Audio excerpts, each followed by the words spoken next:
Hello and welcome to the First and 10 podcast. I'm your host, Patrick Feltz, back home in Indianapolis, Indiana. We're recording this on the night of Thursday, December 3rd, 2020.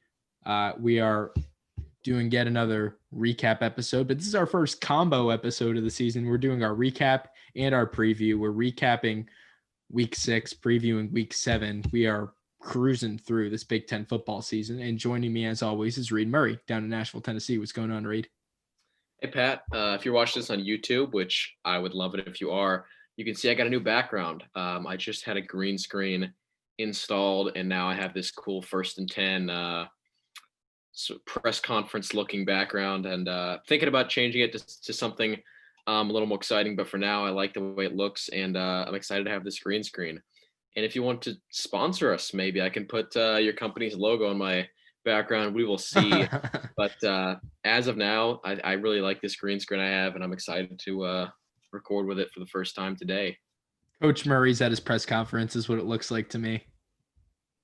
Hey, who knows? Maybe a few years down the line.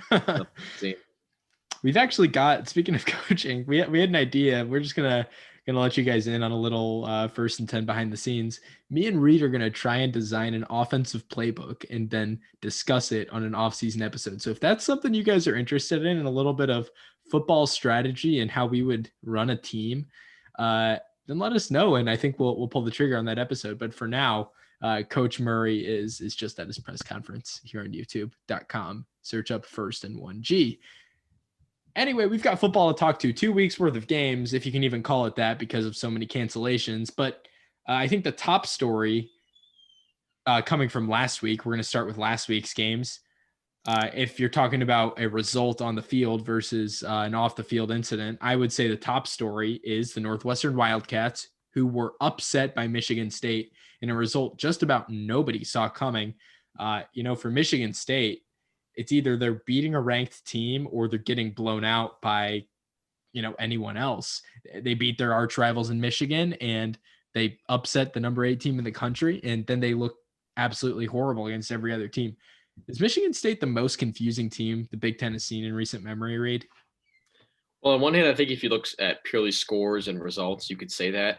But I think if you actually take a look at the games they've played, there's kind of a simple formula for victory for Michigan State, which is just don't make mistakes and force the other team to make mistakes. That's way easier said than done with Rocky Lombardi at quarterback. True, because the thing with Lombardi, he is a super mistake-prone quarterback. But this week, Peyton Ramsey was the one making the mistakes. He did not look sharp at all. Yeah, and when I first watched this game, I was thinking, well, Michigan State was on in their passing game against Michigan. They got the win. And I was thinking to myself, well, maybe when Michigan State passes well, they win games. Then I looked at it a little further. Michigan State really didn't pass the ball extremely efficiently this game. They only picked up 167 yards, which is their second lowest total of the season, lowest coming against Iowa. But they only threw one interception. Rocky Lombardi had 2 touchdowns, 1 interception, compared to the 2 interceptions of Peyton Ramsey. And the fact that Michigan State just didn't give the ball up very often throughout their offense was huge in this game. And so far, in games where Michigan State throws less than 2 interceptions, they're undefeated. And a lot of their losses, granted, they have come because they're a worse team than their opponent. Like the game against Iowa, they were clearly inferior to the Hawkeyes. They also lose games because of turnovers, and they turn the ball over multiple times throughout in the season. But in this Northwestern game against one of the best secondaries in the country, they knew what they had to do to win. They ran the ball more than they passed it. And Lombardi, he was on top of his game. So while they are inconsistent, I wouldn't really call them confusing. It really just comes down to whether or not they can eliminate simple mistakes. Right. And with Sparty, kind of out of nowhere, this team is maybe going bowling. Looking at their remaining schedule, they get Ohio State this Saturday, which I guess their plan. It kind of sounds like Ohio State's plan. There'll be a hobbled Ohio State team. They'll be missing some guys. Ryan Day said as much, that Ohio State will not be at full strength. And obviously, given the absolute toll that COVID's taken on that program these last few weeks. And then after that, they get Penn State and then their crossover. I think that Penn State game is totally winnable given what we've seen from that program this season. And who knows who they'll get in the final week of the season, if it's a crossover or whatever else we could see. So I think it's totally feasible to think that Sparty goes bowling this year. I think so too. And how odd is that after we see the way they got torn apart by this Rutgers defense? I mean, the amount of turnovers they had in that game. They had 3 interceptions from Lombardi alone, and how rough they looked against Indiana as well. We would have never even considered Michigan State in a bowl game, but here they are, really just one win away from being in contention. And who knows who they're going to get in that crossover game, because the Big Ten East standings are still crazy, and it's possible Michigan State could end up in 3rd or 4th in the Big Ten East. They could also end up in last. So too early to call on that crossover game whether or not they'll get a win out of that one. But Michigan State all of a sudden jumping into potential for bowl season. Who would have thought? And that's the thing with this shortened season, this COVID year that we've got here in the Big Ten, is one game can completely alter the outlook of an entire season. So whereas for Northwest or Michigan State, excuse me, we were kind of thinking this team is all but done following their last game. I believe that was the loss to Indiana. Was the Indiana game the last game they played before this one? Or because I think they'd had a couple of cancellations in a row. Or what was their last game before Northwestern? I don't remember off the top of my head, but regardless, was it Indiana? It was. I'm double checking right now, but regardless, this team was reeling. They had some cancellations, and there was not a lot of hope. And just one game, and suddenly you're back in it. And that's the crazy thing about this year. And for Northwestern, the exact opposite is true. This is a team who had legitimate aspirations for the playoff, whether they were realistic or not.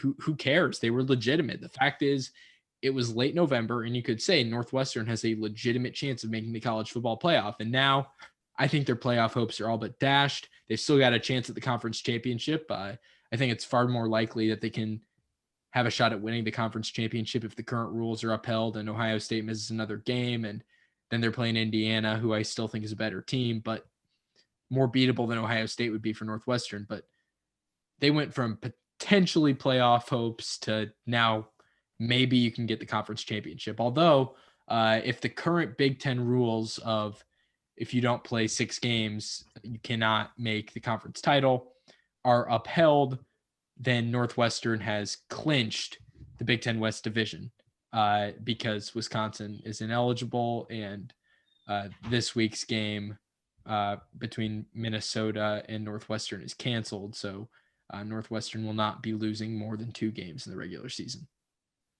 So congratulations to the Wildcats, even with their loss to MSU. They won the West. I called it, lest we forget. I will never, ever, ever live that down. I called it. So congrats to NU. Even after the loss, you're still winning. And it's hard to say congratulations to Northwestern because throughout the season, they've relied on an offense that was good enough, and it simply was not good enough against Michigan State. Peyton Ramsey was just poor in this game, completing 48% of his passes, throwing 2 picks, 0 touchdowns. And the Northwestern running game, while it's fine, it's not nearly good enough to carry its team to victory. And I mean, in this game, we saw they only gave their top 2 backs, Drake Anderson and Isaiah Bowser, 19 combined carries. They gave them a grand total of 63 team rushing yards.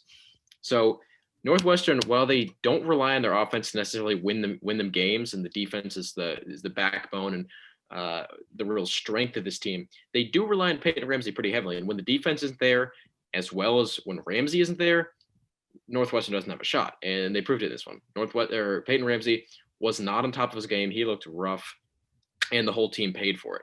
So like I said, they've relied on a great defense and a good enough offense. We saw neither of those last Saturday, especially a good enough offense. It was far from good enough. Right, and Peyton Ramsey, 2 interceptions, both of those by Shakur Brown, who's my player of the game. This guy has been the most slept on player, I think, in the entire Big Ten. And I think I even slept on him too much by not giving him my slept on player who I think is going to have a big impact in the second half of the season award or whatever that was. I don't think the actual award name in our last episode or a couple episodes ago was quite that long-winded, but I gave it to Mike Epstein, who I still think is a good player. But Shakur Brown, this dude has been awesome all season long. He's my player of the game. 2 picks, sealed the deal for Northwestern, or for Michigan State. I'm so used to Northwestern getting all those turnovers and the defense playing great, but this time it was MSU. What do you know? Yeah, and you got to give props to Shakur Brown. My play of the game is going to be Antoine Simmons, who got 13 tackles, 5 for a loss, and a sack. Really, either of these players, you could make a valid case for being player of the game. They both made an impact on defense. And I mean, obviously, you had Brown being one of the big reasons that Ramsey couldn't get going. He was intercepting him. And then the pressure from the D line and the linebackers on Michigan State, another reason he was thrown off his game. The defense really showed up for Michigan State when they had to. And really, the defense as a whole is part of the game, but I'm giving it to Simmons as the individual. Huge win for Sparty and a big disappointment for the Northwestern Wildcats. Moving on to our next game. If the Northwestern Michigan State result was the biggest result of the weekend, the biggest game in terms of the outcome, I think the biggest story of the weekend is what happened in Bloomington. Michael Penix Jr. done for the season as Indiana in the second half, after an ugly first half, cruises to victory against the Maryland Terrapins, who are back on the field this weekend. And although this was a 7-3 ball game at halftime, or 9-3 or whatever it was ugly. IU cruised in the second half, but at what cost? Michael Penix Jr. for a third consecutive year tore the same right ACL for the second time in 3 years. Michael Penix Jr.'s season is over after, an incredible year for Michael Penix. And it is a shame to see it done so soon, because he was having a special season, and nobody deserves 3 straight season-ending injuries. Just an awful set of circumstances for Mike. Yeah, you said it. Not much more we can say about the Penix injury. It's unfortunate. It's awful, both for Penix and the team. But next guy up, Jack Tuttle. We're just going to have to see how he does, because it's hard to judge Tuttle in 2020 off of this performance against Maryland. He only completed 5 passes on 5 attempts. So not a lot of tape on him so far. And who knows, maybe he's progressed a lot in practice, and he is good enough to really hold it down for Indiana and potentially win them a Big Ten championship if Ohio State is unable to make it to Indy due to COVID cancellations. And I mean, excuse me. With Tuttle, like I said, not a lot of tape on the guy. He's an experienced quarterback when it comes to age, but not with experience. So we're just going to see how deep this Indiana quarterback room is, and it's just too early to make a judgment on that. And with Tuttle, highest rated quarterback recruit in school history, at least to this point. I think Donovan McCulley might be up there too once he actually gets on campus, a 2021 recruit. But Tuttle, I think they purposely didn't throw the ball much in that second half after Penix got hurt, trying to keep the film light on him before the showdown against Wisconsin this coming weekend. Obviously, you don't want to give too much away, kind of want to keep it under a small veil of secrecy as much as you can. But I think Indiana is still a very, very good team with Jack Tuttle at quarterback. Obviously, they're not the same team as they are with Michael Penix, and that's because Michael Penix is a special quarterback, and there's very few players like him really in the history of Indiana University football. So while Tuttle, I think, is still good, it's a shame. It's just not the same, and it's really, really sad as somebody who watches this team every week, every year, to not be able to see Mike out there in what was a legendary season for this team.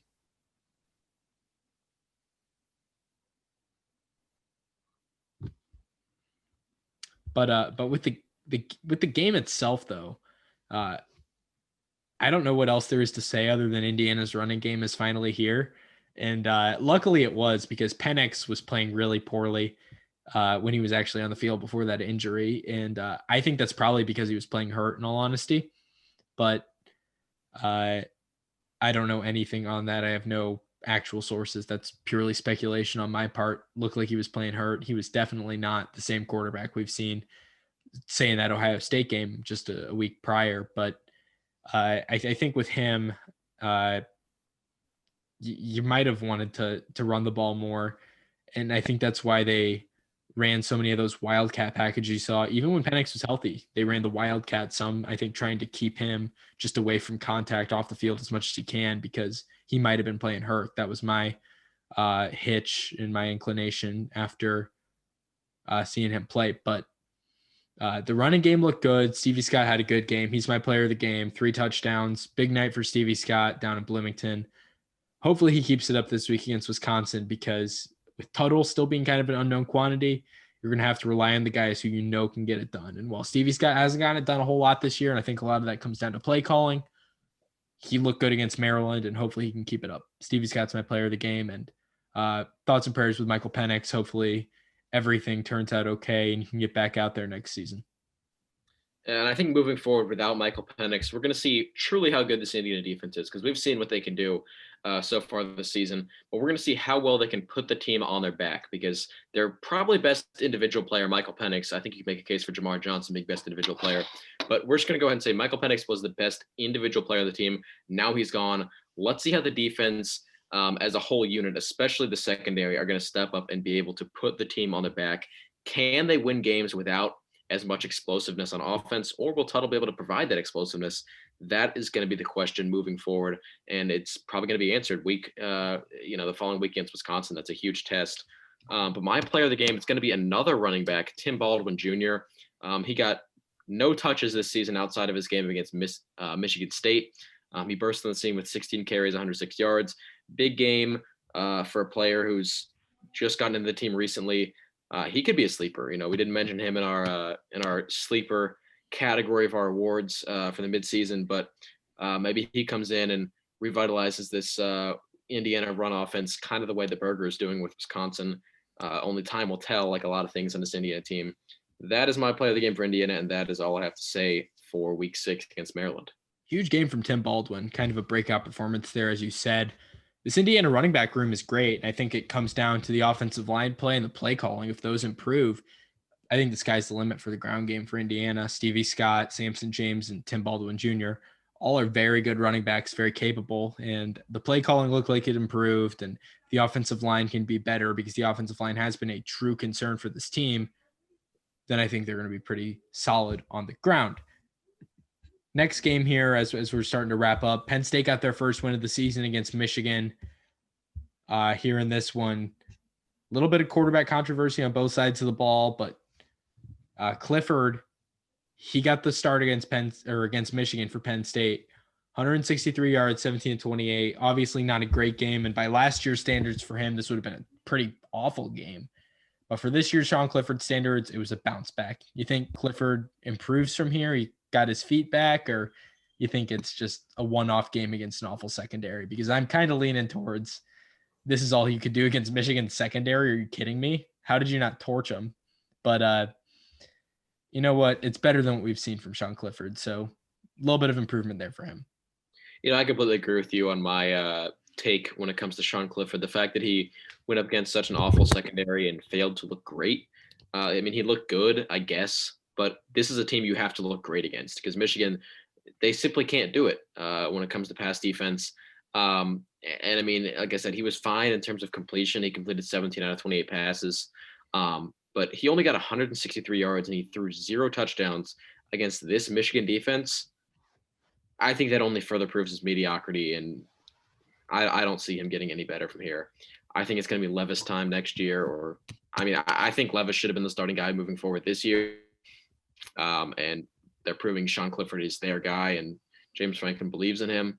But I think Sean Clifford has hit his ceiling, and he's only going to continue to go down.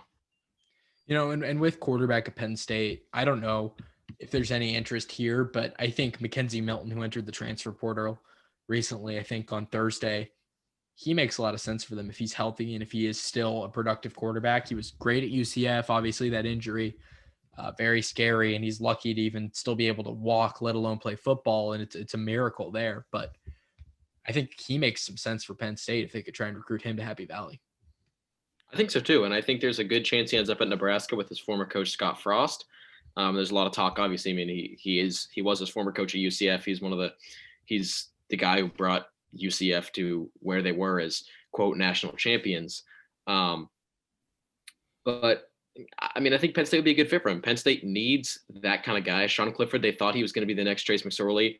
He's not, and we've seen that through this season. So Milton may be able to get it done for them. And while I think Will Levis is the guy for now, I don't think he's going to be a long-term fix for Penn State, and he's probably not even going to become a short-term fix because Franklin won't play him. So getting a guy like Mackenzie Milton might be the move for Penn State. I would like that fit too if he is still even kind of that same quarterback he was with the Knights. But Michigan quarterback issues too. I think McNamara looks way better than Milton. Milton, I said it in the preseason, he's got the tools, too raw, and he's just not coming together.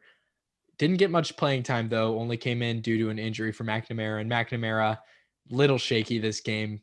Again, seemed like he was playing hurt.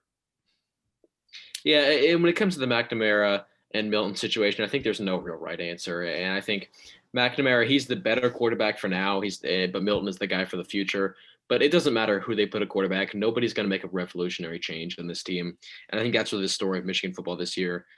There's no real right answer because the team was already on a decline. They lost their best player and the guy they thought was going to be their quarterback. And potentially, if Dylan McCaffrey was still in this team, we could be seeing him instead of Cade McNamara. Who knows? But like I said, it follows the story of Michigan football this year. No real right answer. And I think that just perfectly describes the 2020 season.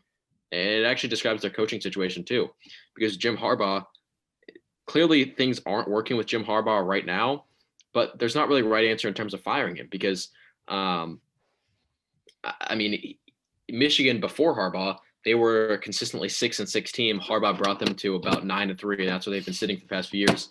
And we've talked about this before on the show. We've talked about this just about every weekly recap episode. They don't want to have a situation similar to what Nebraska had, where they fire the guy who's consistent, who makes the team consistently good, looking for somebody who's going to make them elite, and they end up falling off and being mediocre. So, I mean, we'll see. And if Harbaugh has another one of these mediocre seasons in the future, he might be out the door. But like I said, no real right answer here, and I think they stick with him. Michigan football honestly could finish last in the Big Ten East this year, which would be hilarious for me as a Buckeye fan. But it's a sad drop off they've been having.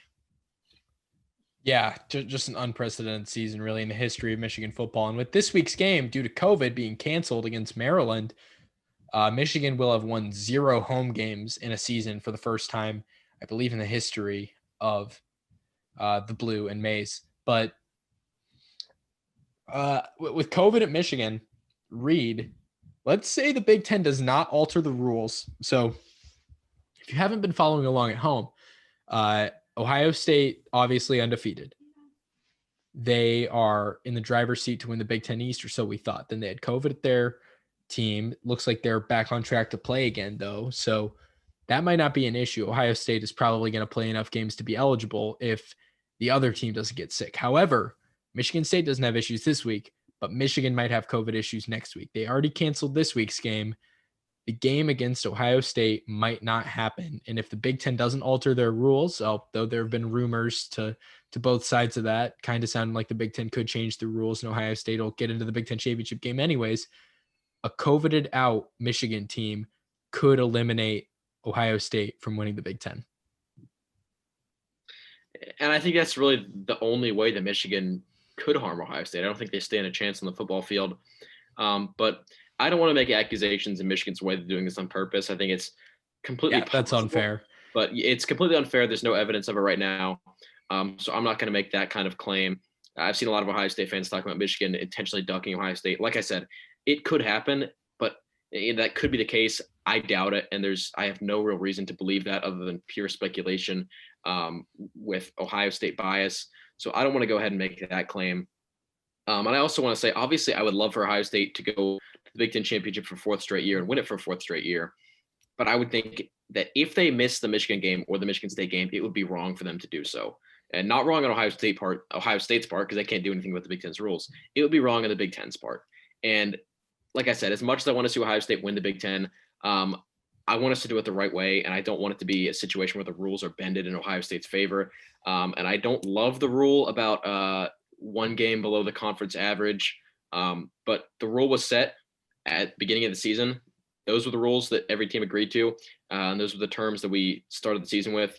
They shouldn't be changed now. Not for Wisconsin, not for Ohio State, not for anybody. So like I said, as much as I would love to see Ohio State win the Big Ten, it would not be fair for the rules to be bended in their favor. But it's definitely possible that the Big Ten does it just so they can get a Big Ten team in the playoff for sure. And seeing the way the playoff committee values conference championships and the way they seem to think of Ohio State right now, I mean, they considered putting Texas A&M above them right now. While I think a 5-0 potentially 6-0 after the crossover game. Ohio State team ought to get in the playoff and will get in the playoff. It's not set in stone. The Big Ten might want to make this move out of safety, which I just don't agree with. And with it all, I think I don't think Michigan is intentionally getting COVID or intentionally canceling their games or faking COVID or whatever just to get out of losing to Ohio State. I don't think that's the case. Although if it came out 10 years from now and we found out that that's exactly what happened, I don't think it would be surprising that that's the case. But it's impossible to think that or accuse that because there's no base for it right now other than Ohio State is going to crush Michigan and everybody knows it. There's no base for it. It would be a totally baseless claim. I don't think that's the case. But again, if we found that out one day, I don't think it would entirely shock me, But I agree, though. Bending the rules for Ohio State, while I get it on the conference's part, because they want to do whatever they can to not get left out of the playoff, because there is a legitimate chance that Ohio State only plays 5 or 6 games and playoff committee's like, we don't want you only playing 5 games, so we're going to put in Texas A&M or whoever, Florida. So the Big Ten has to do whatever they can to get a team into the playoff, and if that's what it takes, then that's what they're going to do, and I can't blame them. Although those were the rules, and it sucks for a team like Indiana who would have otherwise had a chance. But with that, you got to win your games, and you don't really deserve to go to the Big Ten championship. Except, I guess it's almost as impressive. What's more impressive, going the whole season without getting a game canceled, knock on wood, for Indiana, or going the whole season undefeated for Ohio State, but having 3 or 4 games or 2 or 3 games not played? Yeah, and I don't think you can necessarily award a team. So that's what I think about Ohio State making the playoff as a team who doesn't have a Big Ten championship. I don't think you can reward or penalize a team based on their COVID cases or lack thereof. That's something that's, although you can take safety precautions to limit the spread, at the end of the day, a team shouldn't be punished or rewarded in a football competition or in football rankings based on their handling of a pandemic. And while I think Ohio State and the Ohio State football program could have handled COVID-19 better, and I'll get into that later when we talk about Ohio State versus Michigan State, the playoff saying, well, you only played 6 games, so you don't get in, I think that's illegitimate, and I think that a one-loss Texas A&M team who got stomped on by a surefire playoff team in Alabama, I don't think that Texas A&M team has shown that they merit a playoff appearance more than undefeated Ohio State. But the committee, they're considering it, and they would definitely, it would definitely be up in the air on Selection Sunday as to whether or not Ohio State gets in over that A&M team, assuming that they win out. So, like I said, there's a lot of things I don't agree with. I don't agree with the proposition of the Big Ten changing the rules. I also don't agree with the notion that a 6-0 undefeated team misses the playoff. But like I said, I am not the Big Ten commissioner. I'm not a member of the playoff selection committee. So nothing, my opinion on these kind of things really means nothing. And I think it very well could end up that the Big Ten changes the rules in favor of Ohio State, or if they don't, the playoff committee punishes Ohio State for that. All right, and circling back around to Penn State versus Michigan, who's your player of the game here? So for player of the game, it was hard to choose one on this one because nobody on the side really looked great, and we talked about the mediocrity of Sean Clifford, but I got to give it to the guy who was really the backbone of the Penn State run game. I don't want to mispronounce his first name. I already screwed up Mekhi Sargent's first name. If you want to go listen to my awful mispronunciation of his name, go listen to our first and 10 midseason awards. Looks like his name is pronounced Kevon Lee. I think it's Kevon Lee. Kevon Lee. I'm so sorry. Kevon. I'm just gonna say Lee. The running back Lee. He had a good game against Michigan, and obviously the running back situation at Penn State isn't a great one. They had their first running back had to medically retire from football, back up out for the season. But Lee has stepped in well as a guy who really probably was not anticipating getting any experience this season. He got over 100 yards against Michigan. So I'm going to give him player of the week. I'm going Parker Washington, 9 catches, 93 yards for Parker Washington, freshman. This guy's a player on the rise. Not much else to say. Two more games from last week before we get into next week's games, this coming week's games. First, let's talk about Purdue and Rutgers. Rutgers gets the road win. Rutgers is undefeated against Purdue in all-time history. Rutgers wins in West Lafayette. Big game from the two Rutgers quarterbacks, Langen and Sitkowski, combining and kind of owning this Purdue defense. Not another not good year from Jeff Brom. And this guy is getting paid so much money, over $6 million a year, to be the head coach at Purdue. I think he's one of the 10 or 15 highest paid coaches in all of college football. And he is just not producing the results. And you can't say he doesn't have his guys, because Jack Plummer's playing well. And so is David Bell, Rondale Moore. He's got his guys. So why aren't they producing? I think that the Jeff Brom contract is going to go down as an all-time head scratcher in the history of college football, because this guy can't even get it done against Rutgers. And you think he's a top 10 paid coach in all of college football? Give me a break. I agree with you on that. I think part of the reason that Purdue isn't winning under Brom is their defense.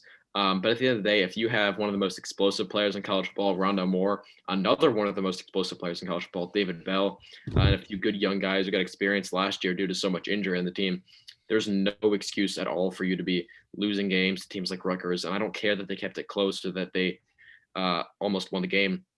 You can't lose to Rutgers, and it shouldn't be particularly close when you have a program built the way that Brom does with, like you said, with his guys on that team. I think there's no excuse, and I think Brom ought to be hitting the door soon. But, I mean, like you said, what a head scratcher, and I know it's hindsight, but, I mean, he got one good win against Ohio State, and everyone's like, well, Purdue, they could be on the rise. They got a good coach who was able to pull this off. They got Rondale Moore, greatest football player ever. I mean, it's just not the case, and I think you really – in a situation like this where there's so much talent in the field, the coach is the only guy you really can blame in this situation, apart from the defense. But I mean, it's not like they were expecting a top tier defense. They knew what this defense was all about. They still can't produce. And it's sad to see. But obviously, for you, it's not sad to see as an Indiana fan. Well, it is, though, because they're underperforming, and I thought this could have been a very fun team, and they're just not. This team's reeling. They're losing 3 straight. I mean, Jeff Brom only has 4 wins of consequence in his entire Purdue career. I mean, yeah, he's got a winning record against Indiana. Okay, he's 2-1 against Indiana, but I think the tides are turning quickly on that. There's one thing for him. He recruited David Bell and Rondale Moore. 2 things. He won the whatever it's called bowl out in California, the Red Box Bowl or Foster Farms Bowl against Arizona. And he beat Ohio State 49-20. I mean, that's it. Absolutely nothing else. In fact, everything else I would say has been rather disappointing. And, compared to the Darrell Hazel era at Purdue, I think this is, I mean, it's night and day. The fact that you even have expectations for this team is crazy compared to how low they were just 4 or 5 years ago. And Jeff Brom took them from laughing stock of the Big Ten to decent, just like that. They went pretty much overnight and became a decent team. So why they haven't made the leap from decent/mediocre to good is beyond me. And maybe that's just because Jeff Brom is just a mediocre coach. And I think at the end of the day, especially in today's Big Ten, competing isn't enough. And Tom Allen has talked about this a lot. We don't want to just compete. We want to go win games. And I think getting a team to a respectable position, like how James Franklin and Jim Harbaugh have done, is something great. It's just not enough. And it's always good. It's good to have a coach who can bring you from laughing stock to respectable. But at a certain point, I've talked about this all season. I keep hitting on this point. You got to go from respectable to great and great to elite. And I mean, the idea, I don't think Purdue's goal is to be elite considering their history. They've never been a top tier blue blood football program. But I think at a certain point, you want to get better than a team who's respectable and a team who you want to watch out for when they're on your schedule. I think one day they want to be more than just a team who's somewhat well respected. And right now, Jeff Brom's not doing it for them. They're just spooky is all they are. Like, you have to watch out for an upset every time you play them. Okay, so what? They aren't winning games they should win. They should have won this Rutgers game, and they didn't. And that's not the first time this has happened under Jeff Brom. This keeps happening every single year. They lose games like this. And another thing that Purdue should really be worried about is the fact that their in-state rival, their arch rival, is in the top 10. Their arch rival is recruiting really well and is in the top 10 and is looking to only be on the rise even more. So if you're an in-state recruit in the state of Indiana, and a lot of recruiting battles in the state of Indiana, and for these big recruits at IU and Purdue, their top two schools are two of their top five, and the two biggest schools that they're considering, IU and Purdue. If you're a recruit right now, what is it? What would drive you to Purdue over IU right now? There's no reason that you would ever want to go there. So, I mean, that's going to hurt him, I think, a lot in recruiting, is the fact that Purdue is not getting results and the Indiana Hoosiers are getting results and then some. Yeah, I think you're right about that. We could see Purdue start to decline soon, especially with this rise of a potentially New Year's Six Indiana team. So, like I said, at a certain point, you got to have a coach who's going to bring you from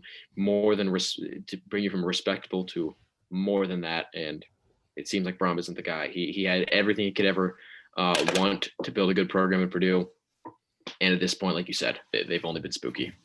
And it's funny how quickly the tides have turned from people saying Tom Allen's just a high school coach who belongs as a coordinator or a G5 or FCS head coach and not in the Big Ten. And then, oh, Jeff Brom's the next big head coach and he's going to make Purdue a title contender or playoff contender or whatever after they won one game against Ohio State. To now people are talking about how Jeff Brom's the most overpaid coach this side of Gus Malzahn, and how Tom Allen is, the next legend in the Big Ten at his school.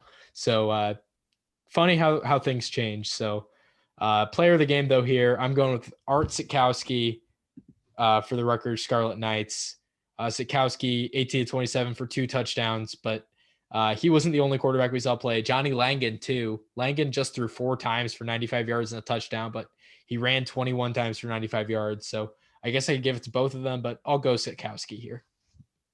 Yeah, the GOAT is back. Art Sitkowski. He's a guy who we've laughed at before. He threw for 1 yard against Indiana last year. People forget. Yeah, we've had our fair share of laughs at Art Sitkowski. But I mean, when you look at this quarterback situation for Rutgers, I just want to hit on this real quick. Greg Schiano has said this week Noah Vedral. He expects him to play on Saturday, but he's also said you could see another rotation of quarterbacks, Awesome. which is really interesting. And I like it. I do like a multiple quarterback system. It's rare, but we could see all 3 quarterbacks, Vedral, Sitkowski, and Langan getting snaps at the quarterback position for Rutgers. So really crazy times in Piscataway.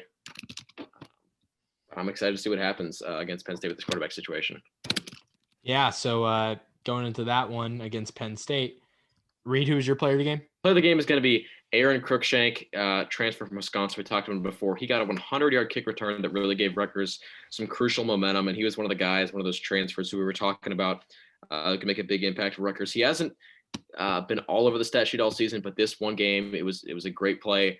He returned a similar kick against Nebraska last season, and the fact that he got his team momentum the way he did is something special, and I think that really led to victory. I'm giving him player of the game, but I do want to give a shout out to both quarterbacks. The fact they could step up for a hurt Vedral really does say something. Yeah, big win for Rutgers. Final game we're going to be recapping here is the Black Friday game, Heroes game, Nebraska-Iowa. Iowa wins it for a 6th straight year. They have owned the Nebraska Cornhuskers. Yeah, and I mean, this game, it's kind of the most, I don't know if you'd call it I don't even know how to classify this game, because technically the Big Ten says it's a rivalry because they want to promote it as that, because really both teams' rivals are outside of the Big Ten. We've laughed about how this is a kind of a joke rivalry, but I think it could be becoming something serious soon, because Nebraska, a historically great program, continues to get beaten by Iowa, a team who, when you consider the tradition of Nebraska, they shouldn't be losing to on a year in, year out basis. So you got to think there's some hatred brewing in this game, which you really love to see. I love the developing of new hatreds and new rivalries within college football. And I think this is just another example of it. Yeah, but Iowa owns them. Iowa just owns Nebraska. But with Iowa, they're ranked 17th in the college football playoff poll. Yeah, they've been playing well recently, but 17th? What? And, you do a little more research into it. You look a little more closely.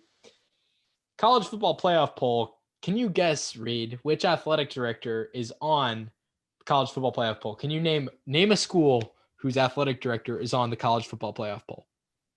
Well, I know Gene Smith from Ohio State is, or at least I believe he is, but I know that Iowa's AD is as well. Iowa's athletic director is on it. I don't know if Gene Smith is or isn't this season, but 'cause I I know know he's it been in the past, rotates. but yeah, I think it you're right rotates, for but Iowa. but Iowa's athletic director is there, and uh, I'm not saying that's why they're ranked so high, but I'm not saying it's not, because I think they are absolutely not deserving of being 17th in the country. Ranked maybe 25th, but 17th is high. I mean, this college football playoff poll, I could go into it. I'm not going to for the sake of time, but it is one of the worst college football playoff polls I've ever seen. I think it is the worst one. This week's iteration of it. It was terrible. And I agree with you. And I'm gonna give a little plug here to my cat rankings.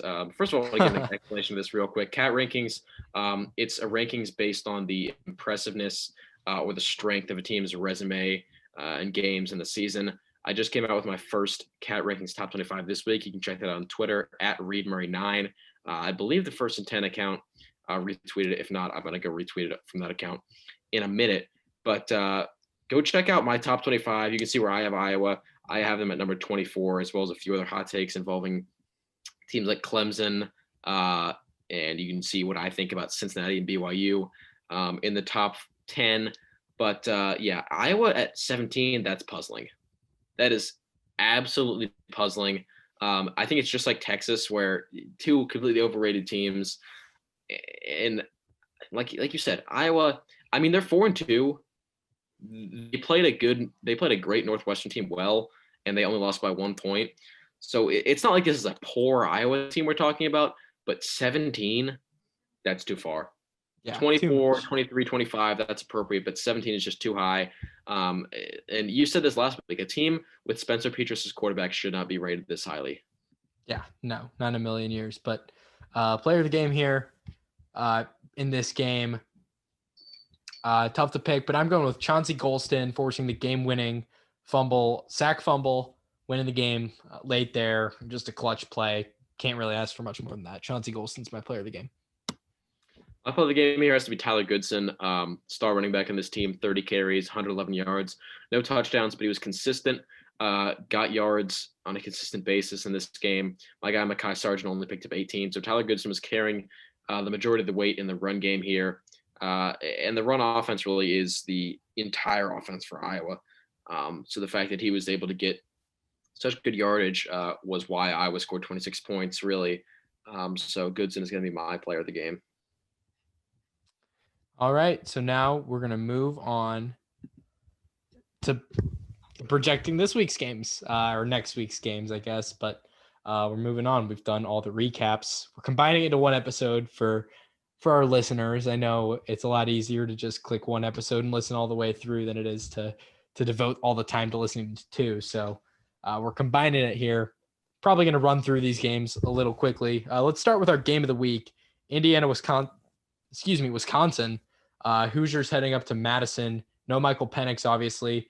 Badgers didn't play this previous week. The Minnesota game got canceled, although some rumors that game, the Axe game, could be made up in the last week of the season during the crossover week. No Michael Penix for Indiana, but you think Jack Tuttle gets it done on the road for the Hoosiers against a Wisconsin team who looked very bad against the Northwestern Wildcats 2 weeks ago? Well, it's interesting that you phrased that question that way, because I don't think Jack Tuttle gets it done, but I do think Indiana gets it done. I think Jack Tuttle, like I said before, he's a quarterback who's experienced in terms of age. He's not experienced in terms of actual snaps at the D1 Big Ten level. And I think right here, we wanted to have a test of who he is as a starter. Here it is against, he's going to be thrown into an exceedingly challenging environment as a quarterback who doesn't have a lot of experience against anyone in the FBS, especially a defense as good as Wisconsin. I think he struggles, and I think this game is going to be similar to the Northwestern Wisconsin game with a low score, neither team passing exceptionally well. I got the Hoosiers winning this one 17-10. And like I said, similar to Northwestern Wisconsin, I think the real deciding factor of this game is going to be the Indiana defense. And although I love Graham Mertz and I think he's an exceptional player, I don't think he's there in his career. I don't think he's at the point in his career where he can go in and lead his team to victory against this Indiana defense, who's going to be motivated. They know they have to carry the team on their back in order to get a win of this magnitude with their star quarterback being out. Indiana defense knows they have to step up. I think they will. 17-10 Indiana. Reid, I agree with you. This reminds me a lot of that Northwestern game. Maybe it's because they're just both strong defenses. And I think Tuttle is going to step up, though. I think Tuttle's going to have himself a pretty good game. Maybe not amazing, but I like Indiana here 24-14. I think the Hoosiers get it done. And I just like this defense. I think the defense is going to be what wins the game for Indiana. It's been what wins them games all season long. I like the Hoosiers 24-14 here. And maybe the running game gets going some more. Obviously going to be a much tougher run defense here against Wisconsin, but maybe it gets going because I don't know if I trust Graham Mertz against an elite secondary like Indiana's because he certainly didn't do it against the elite secondary of the Northwestern Wildcats. Next game here, let's move into Nebraska and Purdue. This is going to be a noon kickoff in West Lafayette. Weird one. Both of these teams are kind of on the downward spiral. Purdue, their slope is a lot steeper down, but no, Nebraska, they beat Penn State, lose a heartbreaker to Iowa. I don't like either of these teams a whole lot these days. I think these are both teams with who are disappointing. We had relatively high hopes. I mean, higher hopes than many of the experts, I would say. They both have good offenses, bad defenses. I think Purdue is just the overall more well-rounded team, and I think they will end up getting a win. It will be ugly. It will be high scoring. I got Purdue at 37-34. I don't think it's going to be high scoring, but I think it's going to be ugly. I like Purdue like 28-17 Purdue. And I think David Bell's going to have a huge game because I don't like Nebraska's defense. So if you want to see some highlights, watch this game because Purdue, by the way, Aiden O'Connell's done for the season. That's very sad. He was having a good year, but Jack Plummer's been solid too. Jack Plummer's whole offense, I think, is going to be thrown up to David Bell and watch him make an incredible catch because he does it every week. So expect a lot of David Bell in this game. I've got the Boilers as well, Reid. So next game, let's get into. This one is still happening as of now, although anything could change given the unpredictable nature of the virus, and especially since Ohio State has so many cases. Buckeyes heading to East Lansing to take on the Michigan State Spartans. Michigan State coming off that big win against Northwestern. Ohio State will probably be missing some guys. We don't know who. They'll certainly be missing Coach Ryan Day. Ohio State should still control this one pretty handily, right? I think so. I think even with a limited roster for Ohio State, they're a much better team. And I said before about Michigan State, when it comes to limiting turnovers and mistakes, I think even if they limit turnovers and mistakes, it would take about 4 picks and 2 fumbles from Ohio State for Michigan State to win a game. And even then, it would be a hotly contested matchup. And I got to talk for a second about Ryan Day. You mentioned him. I'm upset at him. And it's just because his lack of leadership and responsibility during the COVID-19 pandemic, it's hard to look at a coach and look up to a guy like that when you see the only time he ever has a mask on is when there's cameras on him for Ohio State social media photo shoots. And even then he doesn't cover his nose with it. He takes his mask off to yell at coaches or to yell at referees and his own players. And I know a lot of coaches do this where they either don't wear the mask or they take it off. But I was hoping for more for Ryan Day. He's a young coach. He seems to be a knowledgeable guy. I expected more from him, and I didn't get it. And I mean, honestly, in the past, I really should have called him out on this earlier because I noticed him doing it all season, but I tried to ignore it and act like it wasn't there. Obviously, the problem's at the forefront now that Ohio State has COVID issues. And I just think, although Ryan Day not wearing a mask is not the 100% entire cause of this team's outbreak, you've got to believe it plays an impact when the very highest guy on the pyramid for Ohio State, the pedestal of leadership in this program isn't being responsible for the virus. You got to imagine that has an impact on the way everybody else sees mask wearing, CDC guidelines, that kind of thing. So I think when the leadership, the real leader of this team and the coach doesn't do what he needs to do, the rest of the team follows, and that plays a huge role into why this team had an outbreak. And I'm just upset and I'm embarrassed with the way Ryan Day has showed a lack of leadership and responsibility. So that's all I got to say about Day. I think a lot of it, not to get too philosophical here, a lot of it plays into toxic masculinity. A lot of guys, I think that they're too tough to get sick or too cool to wear a mask. You're not. You're going to get sick and you're going to get other people sick. So and how irrational is that? You think you're tougher than a virus? Are you kidding me?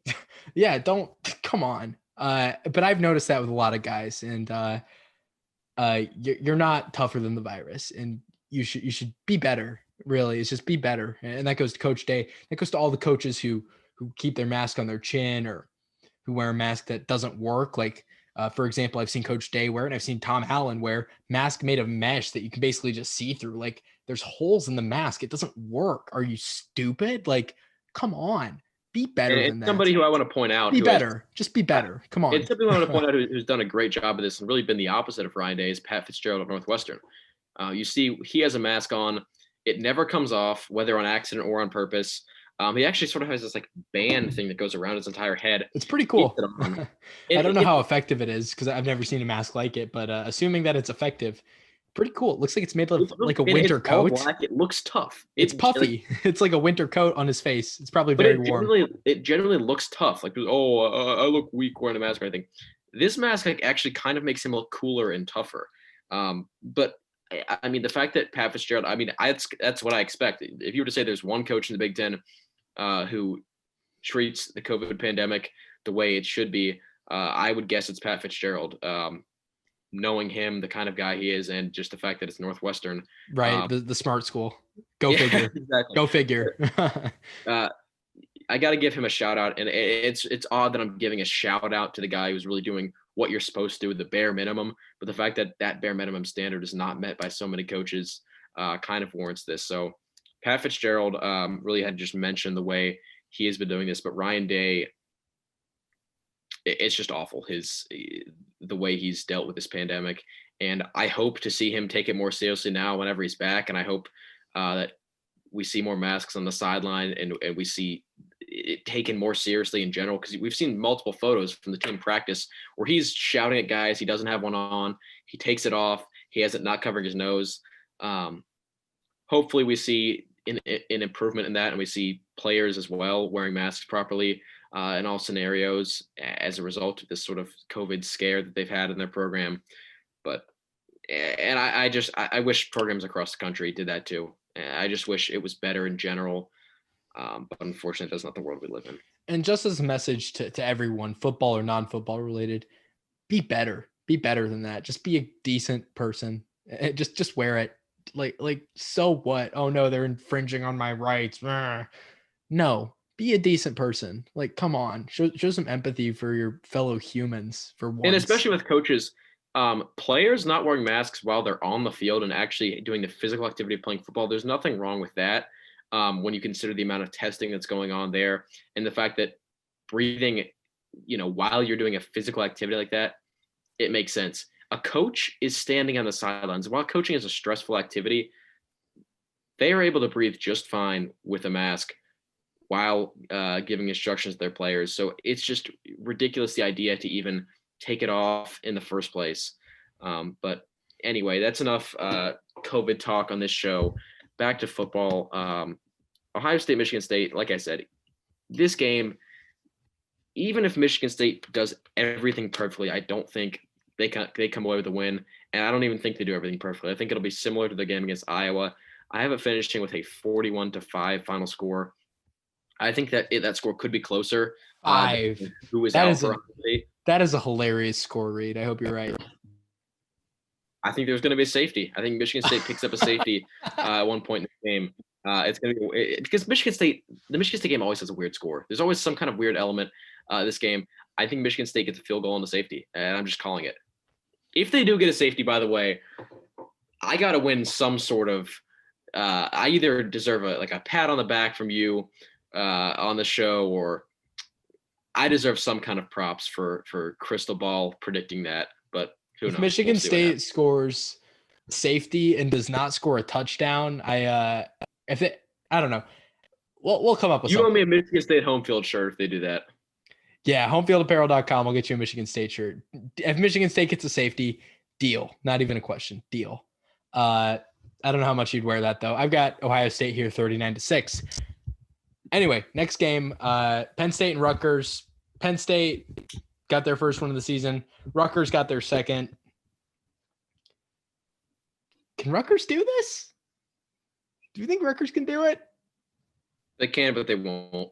And I think Sadly, I agree. Yeah. I think even when Penn State's down bad and Rutgers is on the come up, it's hard to get to pick against the Nittany Lions in this one. I think especially we consider that this team just beat Michigan. While that's not an impressive win from an objective standpoint or a stats perspective, it's momentum. They finally have a tally in the win column. I think that's going to carry them to get another one against Rutgers. I got the Nittany Lions 27-21. I've actually got 24-20 for Penn State. So we're pretty similar in that regard there. Final game of the week. So cancellations getting the other two games, the Michigan-Maryland game not happening, Minnesota-Northwestern not happening. So our final game of the week, Iowa taking on Illinois.